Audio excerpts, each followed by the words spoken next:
વાલા વિદ્યાર્થી મિત્રો, ગણિતના આ ઓનલાઈન ક્લાસમાં આપનું હાર્દિક સ્વાગત છે.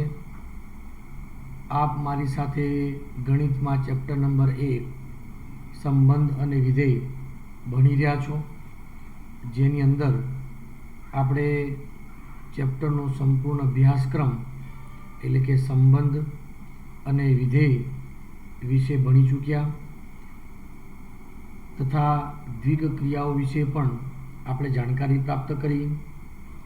આજના વિડીયોમાં આપણે પ્રકીર્ણ ઉદાહરણને ધ્યાન પર લઈશું. એની અંદર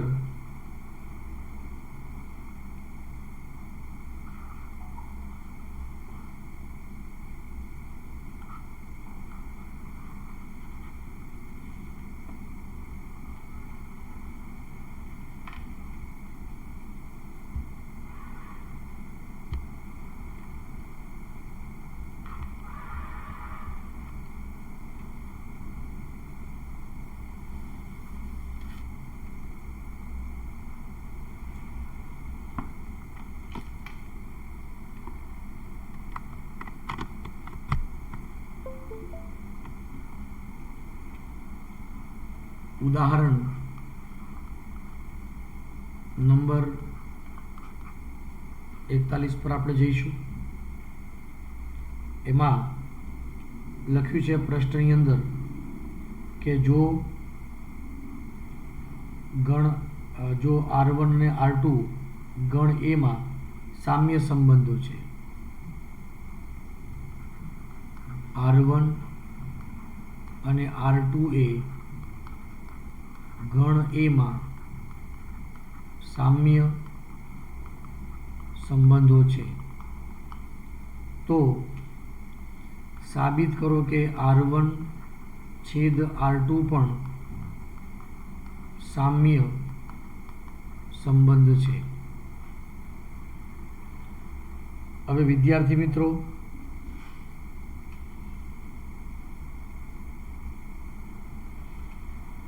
અહીંયા આપણે વિચારીએ છીએ જવાબની અંદર સામ્ય સંબંધ માટે આપણે સૌથી પહેલાં શરૂઆત કરીએ સ્વવાચકથી. R1 અને R2 સ્વવાચક છે, તો A બિલોંગ્સ ટુ R1 અને A બિલોંગ્સ ટુ R2 આપણે કહી શકીએ, જ્યાં દરેક A belongs to capital A. તો મિત્રો A બિલોંગ્સ ટુ R1 છેદ R2 એવું કહી શકીએ, બિલકુલ કહી શકીએ. દરેક A બિલોંગ્સ ટુ A માટે, કારણ કે આ બંનેનો જો છેદ લઈશું તો R1 છેદ R2 માં એ આવશે જ. આથી પ્રથમ પદ એવું સાબિત થયું કે R1 છેદ R2 એ સ્વવાચક સંબંધ છે. ચલો હવે આપણે એમ કહીએ કે AB બિલોંગ્સ ટુ R1 છેદ R2. તો આનો મતલબ એવો થાય કે AB એ R1 માં પણ છે અને AB એ R2 માં છે. વિદ્યાર્થી મિત્રો, R1 સમમિત પણ છે, એટલે BA બિલોંગ્સ ટુ R1 થશે અને આ બાજુ પણ BA બિલોંગ્સ ટુ R2 થશે. વળી પાછા બંનેનો જો છેદ લઈશું તો BA બિલોંગ્સ ટુ R1 છેદ R2 માં આવશે જ, કારણ કે બંનેમાં છે. આથી એવું સાબિત થઈ ગયું કે R1 છેદ R2 એ સમમિત સંબંધ છે. ખ્યાલ આવી જાય છે. પરંપરિત માટે આપણે વિચારીએ છીએ AB બિલોંગ્સ ટુ R1 છેદ R2 અને એવું જ બીજું રૂપ લઈએ BC બિલોંગ્સ ટુ R1 છેદ R2. આનો મતલબ મિત્રો એવો થયો કે AB એ R1 માં છે, BC પણ R1 માં છે, તથા AB એ R2 માં છે, R1 માં પણ છે, અને BC એ પણ R2 માં છે. R1 સંબંધ પરંપરિત છે એટલે AC બિલોંગ્સ ટુ R1 કહી શકીશું. એ જ રીતે AC બિલોંગ્સ ટુ R2 કહીશું આપણે, કારણ કે R2 પણ પરંપરિત સંબંધ છે. તો AC બિલોંગ્સ ટુ R1 છેદ R2 કહી શકાશે, કારણ કે AC R1 માં પણ છે, R2 માં છે, તો બંનેના છેદમાં પણ હશે જ. આથી સાબિત થયું કે R1 છેદ R2 એ પરંપરિત સંબંધ પણ છે. આમ સ્વવાચક છે, સંમિત છે અને પરંપરિત પણ છે. તો R1 છેદ R2 એ સામ્ય સંબંધ છે એવું આપણે કહી શકીશું મિત્રો. બોલો, ખ્યાલ આવી જાય? સારો પ્રશ્ન છે, સરળ પ્રશ્ન છે. ઉદાહરણ નંબર 42 માં આપણે જોઈએ.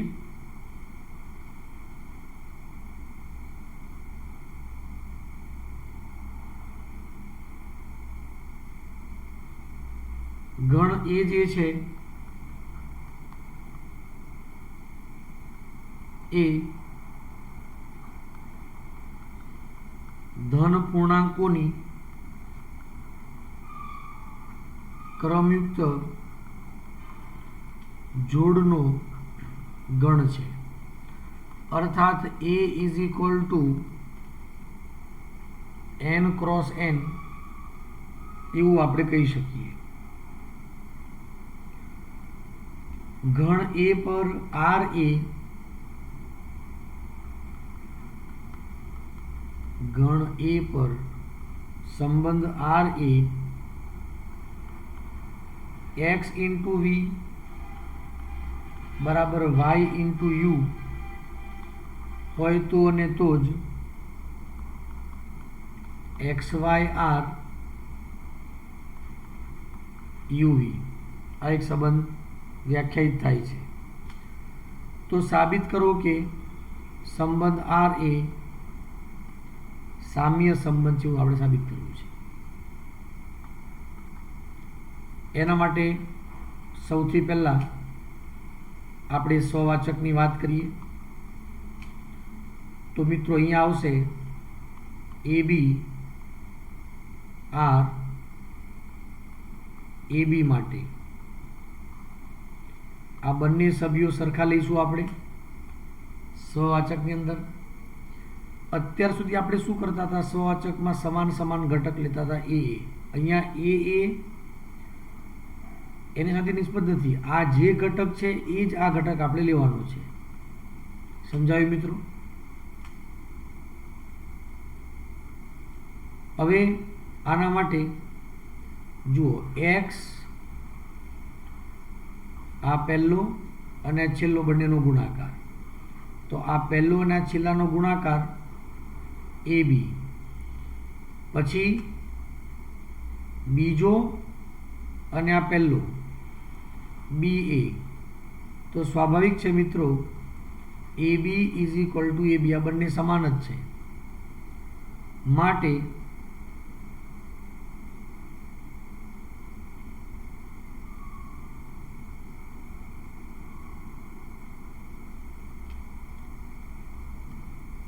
R એ સ્વવાચક છે. હવે મિત્રો AB R CD આવું જો હોય તો પહેલાનો છેલ્લાનો ગુણાકાર AD બરાબર BC. આપણે જોઈએ છે શું મિત્રો? CD R AB पहला छेलानो गुणाकार CB बराबर DA। હવે एक्चुअली आ बंनेनो गुणाकार इज इक्वल टू आ गुणाकार, तो आने उल्टा करिए तो BC बराबर DA। बात आनी आज छे मित्रों, आ सत्य ज छे, एटले RA सम्मित संबंध छे एवुं साबित थशे। हवे आपणे एम कहीशुं AB RCD एटले AD बराबर BC तथा CD REF, तो CF is equal to DE। आ बंनेनो समन्वय करिए, ध्यानथी जोजो मित्रों। આપણે શું કરી શકીએ? બંનેનો ગુણાકાર લઈ શકીએ, બંનેનો ગુણોત્તર લઈ શકીએ। માની લો આ બધાનો આપણે ગુણાકાર કરીએ છીએ,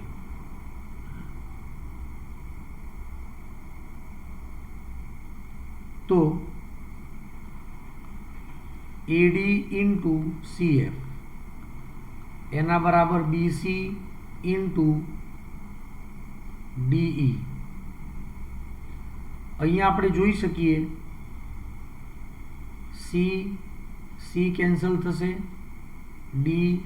D केन्सल थशे, तो A इंटू F बराबर B इंटू E थशे। तो आनाथी AB REF, कारण के जो पहला ने छेल्लानो गुणाकार इज इक्वल टू बीजा ने पहलानो गुणाकार जोईए, माटे RA परमपरिच्छेद कहेवाय। आथी RA साम्य संबंध छे एवुं आपणे कही शकीशुं। बात बराबर समझाय छे मित्रों?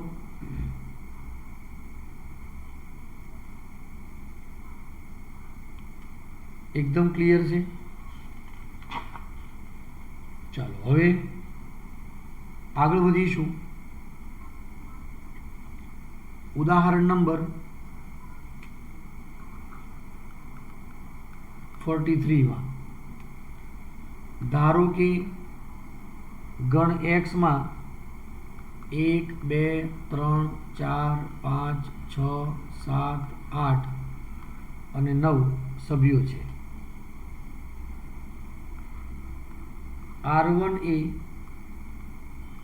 ગણ X પરનો સંબંધ છે અને R1 બરાબર क्रमयुक्त जोड़ XY एवी के ज्या X माइनस YA 3 वडे विभाज्य छे। आना पर व्याख्यायित थाय तथा X परनो संबंध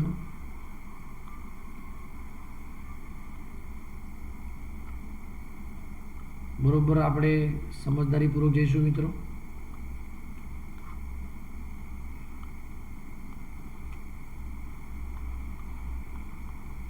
एक्स परनो संबंध R2 एना बराबर क्रमयुक्त जोड़ एवी के ज्या XY सबसेट 1 4 7 अथवा XY सबसेट 2 5 8 अथवा XY उपगण 3 6 9 દ્વારા વ્યાખ્યાયિત છે, તો R1 બરાબર R2 આવું આપણે સાબિત કરવું છે.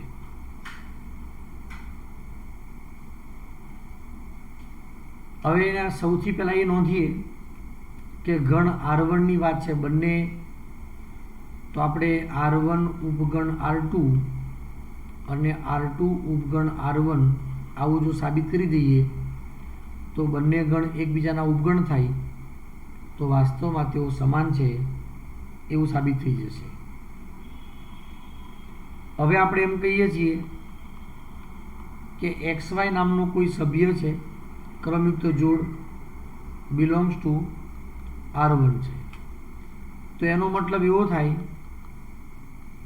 કે x માઇનસ y એ 3 વડે વિભાજ્ય છે, તો જ ગણ R1 સાથે XY જોડ સંબંધ ધરાવે છે. હવે આવું જો હોય તો તમે 1 થી 9 ની અંદર એવી કોઈ પણ બે કિંમતો પકડો કે જેની બાદબાકી એ 3 વડે વિભાજ્ય હોય.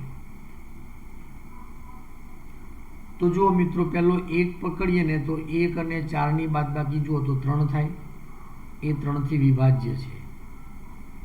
પછી 1 અને 7 લઈએ, પછી 4 અને 7 લઈએ તો એ પણ 3 થી વિભાજ્ય થાય. પછી 2 અને 5 ની જોડી કહીએ, 5 અને 8 ની જોડ કહીએ, અથવા 2 અને 8 ની જોડ કહીએ. એ જ રીતે 3, 6, 9 કોઈ પણ બેનો તફાવત એ 3 વડે વિભાજ્ય છે જ. એટલે મિત્રો અહીં આપણે લખી શકીએ XY સબસેટ ઓફ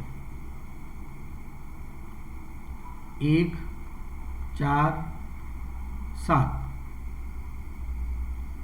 અથવા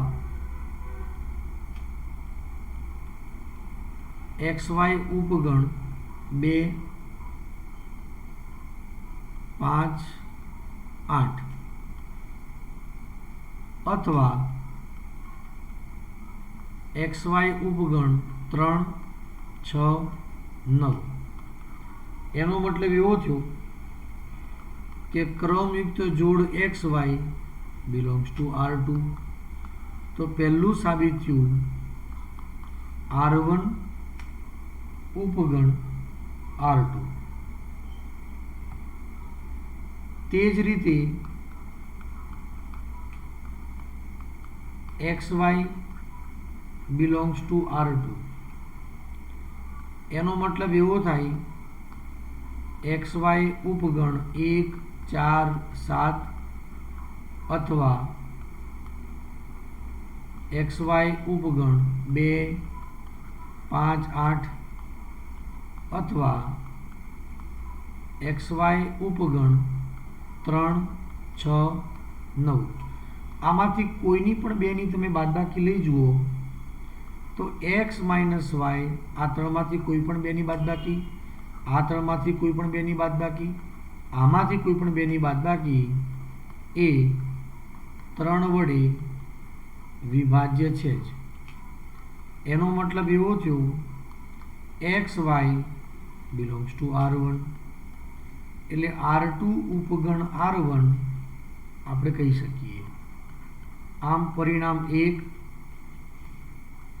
અને 2 પરથી ચોક્કસપણે આપણે કહી શકીએ કે બે ગણો એકબીજાના ઉપગણ છે, તો વાસ્તવમાં બંને ગણો સમાન છે એવું આપણે કહી શકીએ.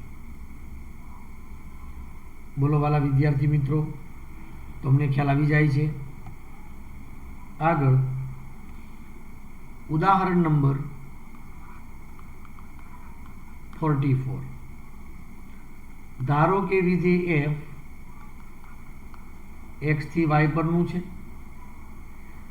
x પર સંબંધ r એ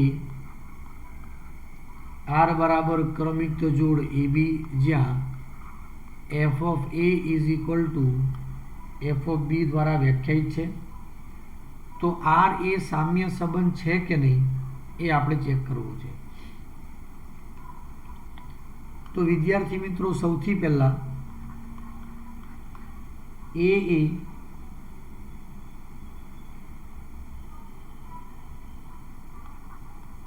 માટે ઓલ એ બિલોંગ્સ ટુ પ્રદેશનો સભ્ય એક્સ, એફ ઓફ એ બરાબર એફ ઓફ એ, તો વાત સાચી જ છે મિત્રો. જો એફ ઓફ એ બરાબર એફ ઓફ એ થાય તો એ બિલોંગ્સ ટુ આર, અને આ સત્ય છે જ મિત્રો. માટે સંબંધ આર એ સ્વવાચક છે.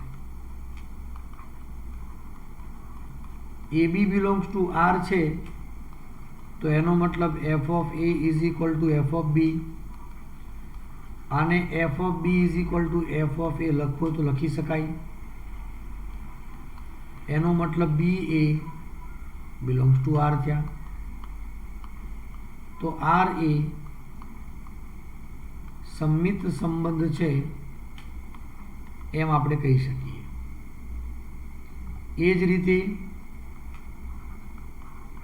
A B belongs to R, તો F of A is equal to F of B, અને બીસી બિલોંગ્સ ટુ આર, તો એફ ઓફ બી બરાબર એફ ઓફ સી. આમ એફ ઓફ એ બરાબર F of B, F of B બરાબર F of C, તો F of A is equal to F of C કહી જ શકાય. એટલે કે A C belongs to R. માટે આર એ પારંપરિક છે. આમ આર એ સામ્ય સંબંધ છે એમ આપણે કહી શકીશું. બોલો મિત્રો, ખ્યાલ આવી જાય છે? આ જ પ્રકારે ઉદાહરણ 45 આપણે ભણી ચૂક્યા. આગળ ઉદાહરણ 46 ગણ એ બરાબર 1, 2, 3 પરથી તેના પરના જ તમામ એક વિધેયોની સંખ્યા કેટલી? વિદ્યાર્થી મિત્રો, એફ એ થી એ હોય અને નંબર ઓફ એ સભ્યગણની સંખ્યા n હોય, તો એક વિધેયોની સંખ્યા બરાબર n ફેક્ટોરિયલ. તમારે આ ટોપિક યાદ રાખવાનો છે. તો અહીંયા તમે જોઈ શકો કે ગણ એના 1, 2 ને 3 ને સાંકળતા અનન્ય ઘટકો એના એ જો મળતા હોય તો એક વિધેયોની સંખ્યા 3 સભ્યો છે એટલે 3 ફેક્ટોરિયલ બરાબર 6 થશે મિત્રો. વિચાર કરીએ કેવી રીતે? તો જુઓ 1, 2, 3, 1, 2, 3 આ એક સંબંધ મળી શકે. 1, 2, 3, 1, 2, 3 આ એક સભ્ય મળી શકે. 1, 2, 3, 1, 2, 3 અહીંયા આ સભ્ય હોય, અહીંયા હોય, આની સાથે આ હોય, એમ કરીને ટોટલ 6 આવા એક વિધેયોની સંખ્યા આપણને મળી શકે છે મિત્રો. બોલો, ખ્યાલ આવી જાય છે? એકદમ ક્લિયર મિત્રો?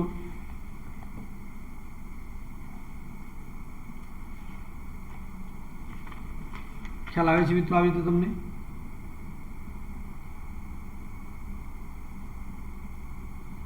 એ જ પ્રકારે વાલા વિદ્યાર્થી મિત્રો, સ્વાધ્યાય 1 ની અંદર એક્ઝામ્પલ નંબર 10 છે. ગણ 1 2 3 n સુધીના સભ્યોથી 1 2 3 n સુધીના સભ્યો સુધીના તમામ વ્યાપ્ત વિધેયોની સંખ્યા જો બંનેમાં સભ્ય સંખ્યા સમાન હોય તો એક એક વિધેયની સંખ્યા પણ n ફેક્ટોરિયલ થશે અને જે વિધેયો મળશે બધા જ વ્યાપ્ત આવશે તો વ્યાપ્ત વિધેયોની સંખ્યા એના બરાબર n ફેક્ટોરિયલ. આ તમારે ખાસ યાદ રાખવાનું છે. એક એક વિધેયોની સંખ્યા પણ n ફેક્ટોરિયલ, વ્યાપ્તની સંખ્યા પણ n ફેક્ટોરિયલ, પરંતુ ક્યારે બંનેમાં સભ્ય સંખ્યા સમાન હશે ત્યારે મિત્રો. બોલો, ખ્યાલ આવી જાય છે? ઓકે, હવે આપણે પાછા આવીએ ઉદાહરણ નંબર 47માં. ધારો કે આપણી પાસે ગણ એ માં સભ્ય સંખ્યા 1 2 ને 3 છે. તો ક્રમયુક્ત જોડ 1 2 અને 2 3 ને સમાવે તેવા સ્વવાચક અને પરંપરિત હોય તેવા પણ સંમિત ના હોય એવા સંબંધોની સંખ્યા 3 છે. સૌથી પહેલાં જુઓ મિત્રો, દ્વિક ક્રિયામાં એટલે કુલ સભ્ય સંખ્યા A ક્રોસ A બધા જ સંબંધો શક્ય બનશે. એની અંદરથી સૌ પ્રથમ આપણે સંબંધ R1 વિચારીએ છીએ, જે સ્વવાચક છે, પરંપરિત છે, પણ સંમિત નથી. તો એની અંદર 1 1 2 2 3 3 આ સભ્યો તો આવવા જ જોઈશે. પછી 1 2 અને 2 3 ને સમાવવાના છે એટલે 1 2 આવશે અને 2 3 આવશે. પછી એ પરંપરિત પણ છે એટલે 1 2 2 3 હોય તો 1 3 ને પણ અવશ્ય રહેવું જ પડશે. આ એક પ્રકાર થઈ ગયો મિત્રો, જ્યાં 3 એ 3 શરતનું પાલન કરે છે. હવે માનો કે બીજો આપણે વિચારીએ પ્રકાર 1 1 2 2 3 3 1 2 2 3 1 3. આ તો લેવું જ છે આપણે. હવે આની અંદર બીજી એક સભ્ય સંખ્યા ઉમેરીએ. દાખલા તરીકે આપણે 2 1 આમાં ઉમેરીએ. ધ્યાનથી જોજો. 1 2 છે તો 2 1. હવે જો 1 3 છે તો 3 1 તો નથી જ, એટલે સંમિત તો પૂર્ણપણે પાલન થતું જ નથી.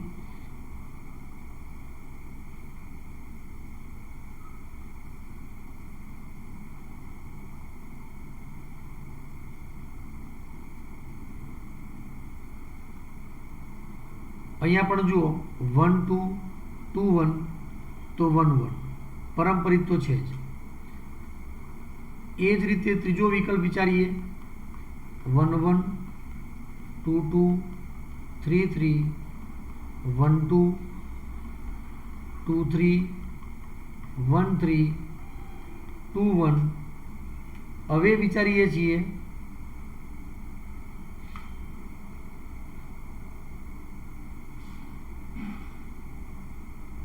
3 1 વિચારીએ આપણે. 3 1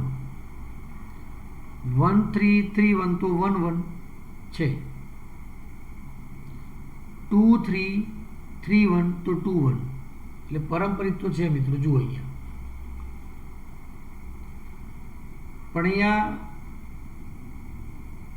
1 3 છે તો 3 1 છે. 2 1 છે, 1 2 છે, પણ જુઓ 2 3 છે તો 3 2 નથી. ખ્યાલ આવી ગયો? જો 3 2 લઈ લઈએ તો સંમિત સાબિત થઈ જશે અહીંયા, પણ જેને સાબિત કરવાનું નથી. આમ માંગેલ સંબંધોની સંખ્યા ઇઝ ઇક્વલ ટુ 1 2 અને 3 આવા સંબંધો આપણને મળી શકશે. બોલો, ખ્યાલ આવી જાય મિત્રો? આમાં થોડોક ઊંડાણપૂર્વકનો આપણે અભ્યાસ રાખવાનો છે, ચોકસાઈ રાખવાની છે. ચલો, એ જ પ્રકારે ઉદાહરણ 48ની અંદર કે ભાઈ આપેલા ગણની અંદર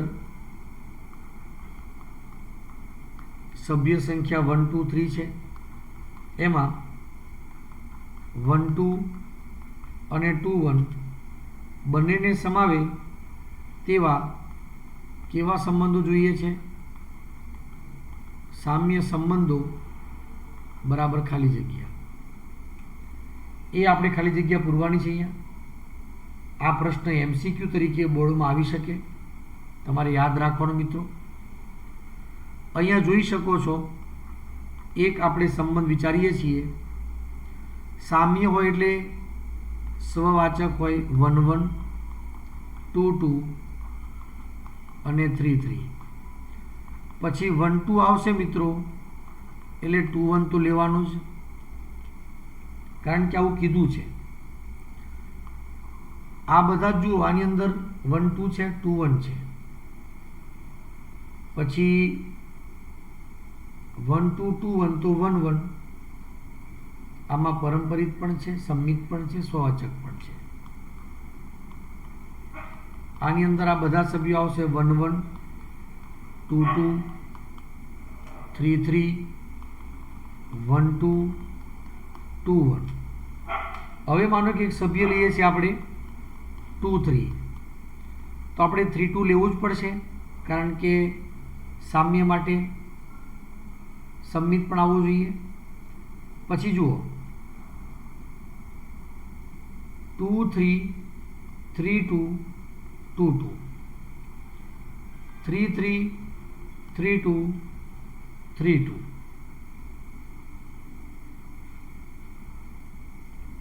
ચલો, આ સિવાય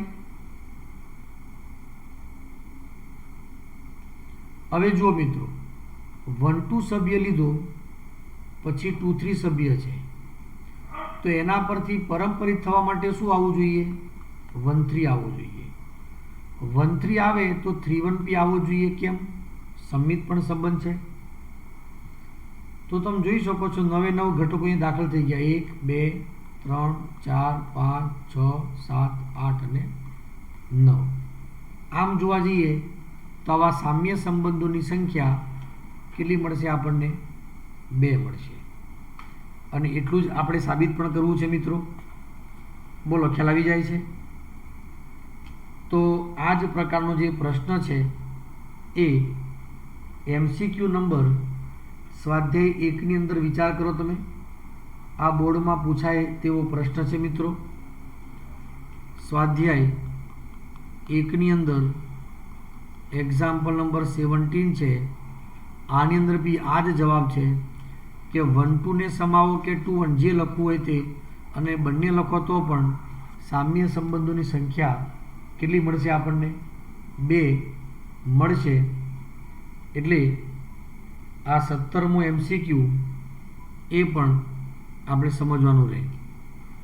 ત્યાર પછી સ્વાધ્યાય 1ની અંદર એક્ઝામ્પલ નંબર 16ની આપણે વાત કરીએ. ગણ એની અંદર સભ્ય સંખ્યા 1 2 3 છે. એમાં 1 2 આવે અને 1 3 આવે. આ બંનેને સમાવતા હોય તેવા આપણને જુઓ સ્વવાચક જોઈએ અને સંમિત આપણને જોઈએ. પણ આમાં ઉલટું થઈ જુઓ મિત્રો, ઉદાહરણ 47 કરતા કે આમાં પરંપરિત આપણને જોઈતા નથી. હવે સૌથી પહેલાં વિચાર કરીએ સંબંધ R1માં સ્વવાચક હોય તેટલા ઘટકો 1 2 3 ને સંબંધિત, તો 1 1 2 2 અને 3 3. પછી જુઓ મિત્રો, 1 2 ને એકચ્યુઅલી આટલો જ સભ્ય લખીએ ને તે સહવાચક છે, સંમિત છે, અને આ તો પરંપરિત પણ છે, પણ આને સમાવે છે એટલે 1 2 લખવો જ પડશે આપણે અને 1 3 લખવા જ પડશે. હવે ધ્યાન આપજો બરાબર. સંમિત માટે શું છે? તો 1 2 છે તો 2 1 હોવા જોઈએ. ધ્યાનથી સમજજો. પછી 1 3 છે તો 3 1 હોવા જોઈએ.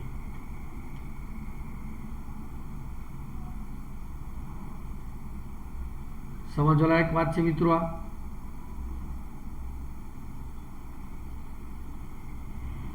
1 2 છે તો 2 1 છે, 1 3 છે તો 3 1 છે.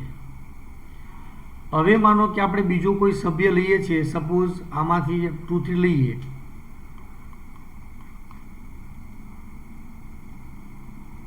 તો આપણે પરંપરિતને સાબિત નથી કરવાનું.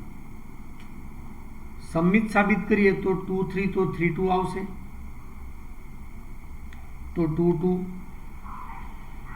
પછી 1 3 3 2 તો 1 2 પરંપરિત સાબિત થઈ જશે, પણ પરંપરિત સાબિત કરવાનું નથી એટલે આપણે આ ઘટક લેવાનો નથી.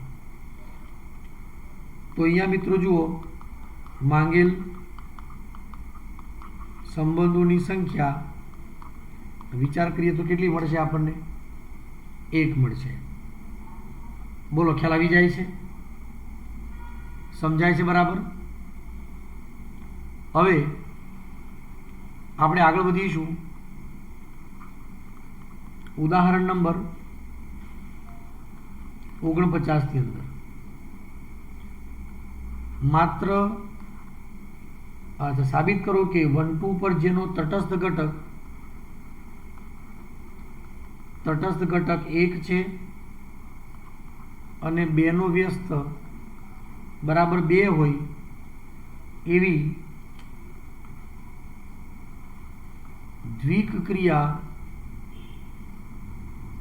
સંખ્યા બરાબર ખાલી જગ્યા. હવે જુઓ મિત્રો,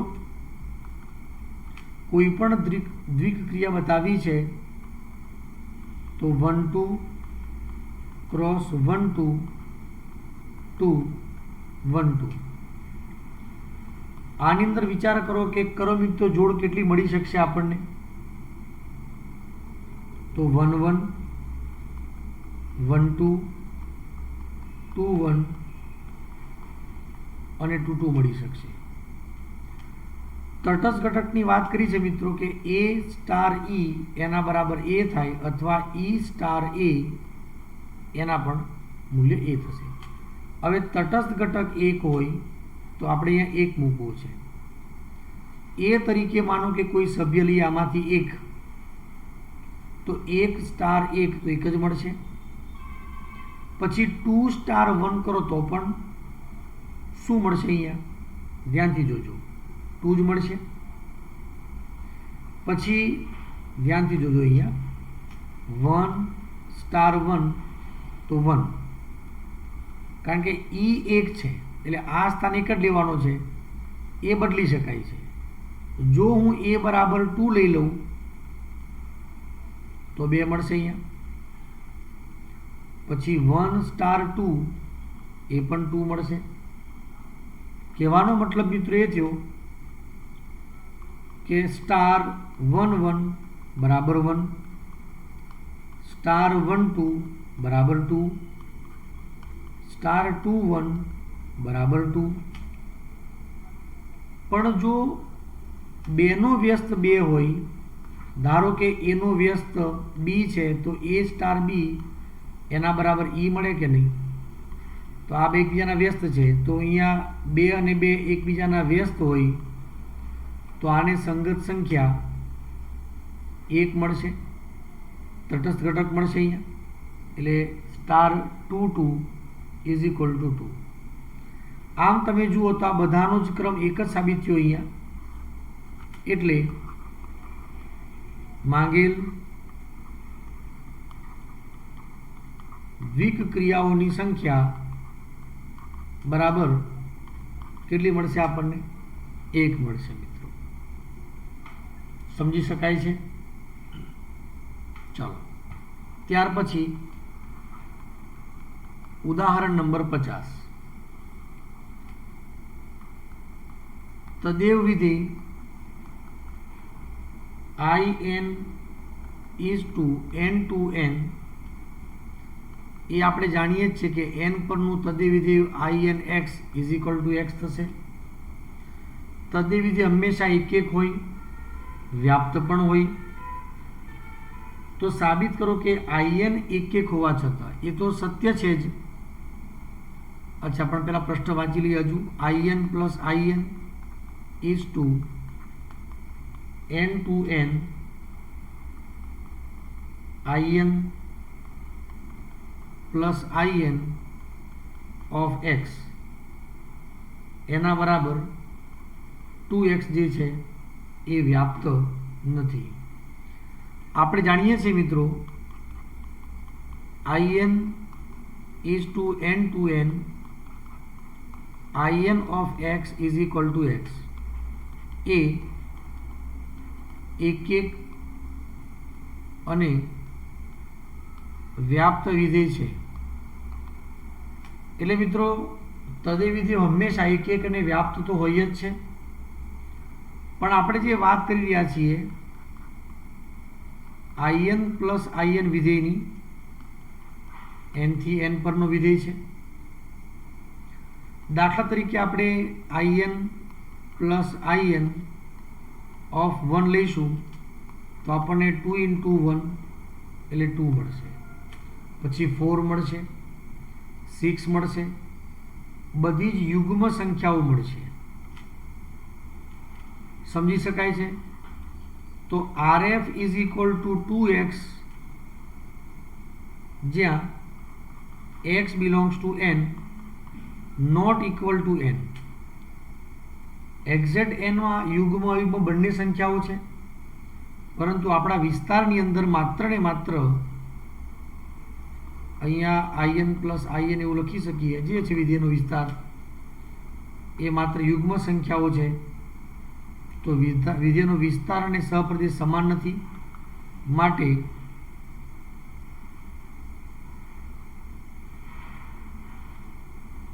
વિધેય in પ્લસ in એ વ્યાપ્ત વિધેય નથી મિત્રો. બરાબર છે?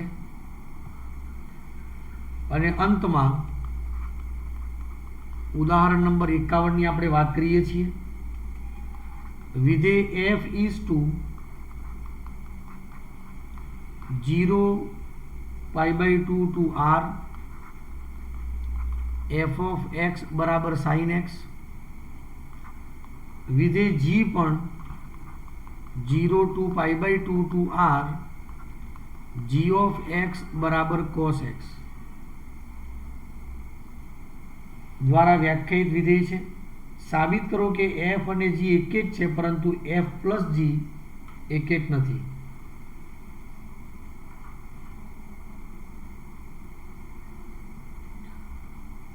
હવે વિદ્યાર્થી મિત્રો, f માટે દરેક x1 x2 બિલોંગ્સ ટુ આપણે 0 થી π/2 માં લઈએ કોઈ સભ્ય, f of x1 is equal to f of x2, તો sin x1 is equal to sin x2, તો x1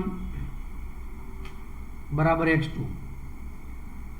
તથા એ જ રીતે g of x1 is equal to g of x2 હોય તો cos x1 is equal to cos x2, તો x1 is equal to x2. તો અહીંયા f અને g એ એક વિધેય છે.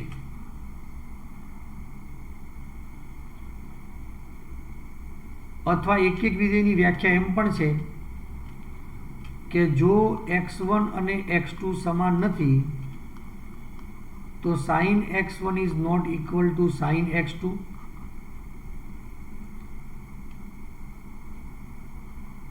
એ જ રીતે x1 અને x2 સમાન નથી તો cos x1 is not equal to cos x2 આ પણ કહી શકાય. આ રીતે પણ કહી શકાય. f અને g એક એક છે. હવે આપણે f વત્તા g ની વાત કરીએ ઓફ x બરાબર fx plus gx sin x plus cos x. એમાં પ્રદેશનો પહેલો સભ્ય લઈએ 0 કારણ કે 0 થી π/2 છે x તો sin 0 પ્લસ cos 0 0 વત્તા 1 બરાબર 1. સભ્ય લઈએ π/2 તો sin π/2 વત્તા cos π/2 તો 1 વત્તા 0 એ પણ 1. અસમાન ઘટકો માટે સમાન મૂલ્ય મળે છે આપણને એટલે કે અહીંયા f of x1 is equal two f of x2 છે પરંતુ x1 is not equal two x2. આ 1 અને 1 સરખા છે પણ 0 અને π/2 સરખા નથી. આ 0 માટે છે અને આ π/2 માટે એ સમાન નથી. સાચી વાત છે. માટે a પ્લસ g એ એક એક વિધેય નથી. વિદ્યાર્થી મિત્રોને ખ્યાલ આવી જાય છે. તો મિત્રો આજના વિડીયોમાં માત્ર આટલે સુધી. મને આશા છે કે આ તમને સમજમાં આવ્યું હશે અને તમે સરખી પ્રેક્ટિસ પણ કરશો મિત્રો. ધન્યવાદ.